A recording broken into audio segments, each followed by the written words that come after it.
Morning everyone. Mobile স্ক্রিনের উপরে যে ড্রয়িংটি দেখতে পাচ্ছেন এটি আপনার লিফট ওয়ালের ড্রয়িং। সিভিল ইঞ্জিনিয়ারিং সাইডের সবথেকে গুরুত্বপূর্ণ হচ্ছে এই লিফট ওয়াল। আজ জানতে পারবেন ওয়ার্কিং সাইডে প্ল্যান ড্রয়িং দেখে কিভাবে কাজ করতে হয়। সামনে যে ড্রয়িংটা দেখতে পাচ্ছেন এটি আপনার লিফট ওয়ালের ড্রয়িং। আর লিফট ওয়ালের এরিয়া আছে, দেখুন এটা দেওয়া আছে 2.5 metre, 2 metre 500 mm by 2 metre 400 mm দেওয়া আছে। আর এখানে দেখুন এই ওয়ালের মার্কিংটা দেওয়া আছে, এখানে কি লেখা আছে আরসিসি ওয়াল। এটি হচ্ছে কংক্রিটের ওয়াল। অপোজিট সাইডে দেখুন এখানে দেওয়া আছে আরসিসি ওয়াল। এগুলি যে কালো কালো ব্ল্যাক ব্ল্যাক মার্কিং আছে এসব কংক্রিটের ওয়াল হবে। এরপরে দেখুন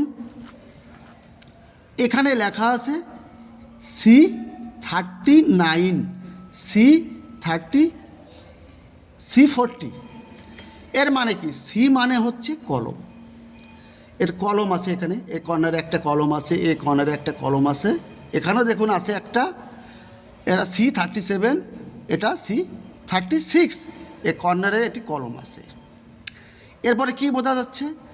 এরিয়া পেয়ে গেলাম, কর্নারে কলম পেয়ে গেলাম, এটা লিফট ওয়াল হবে, লিফট ওয়ালের যে আরসিসি ওয়াল হবে সেটা পেয়ে গেলাম।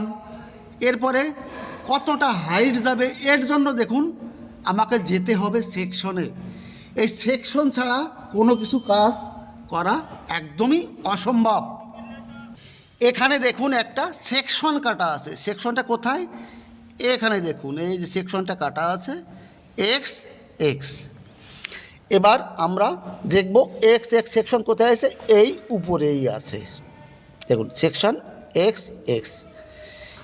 এখান থেকে কী কী বুঝতে পারবো, দেখুন যে ওয়ালটা দেখানো ছিল এই যে সেই ওয়ালটার ব্রিথ আছে, চওড়া আছে 230 mm, এটাও 230 mm দেওয়া আছে। তার মানে কি বোঝাচ্ছে? এখানে যে ওয়ালটা আছে সেটা 230-এর আরসিসি ওয়াল। এখানে দেখুন র্যাপ্ট লেখা আছে, এটা র্যাপ্ট হবে। এই র্যাপ্টার ডিটেলস কিন্তু এখানে নেই। এরকম সেকশনে দেখুন এখানে আছে র্যাপ্ট। এটি র্যাপ্ট দেখুন, র্যাপ্টের থিকনেস আছে আপনার 300 mm, 300 mm র্যাপ্টের থিকনেস।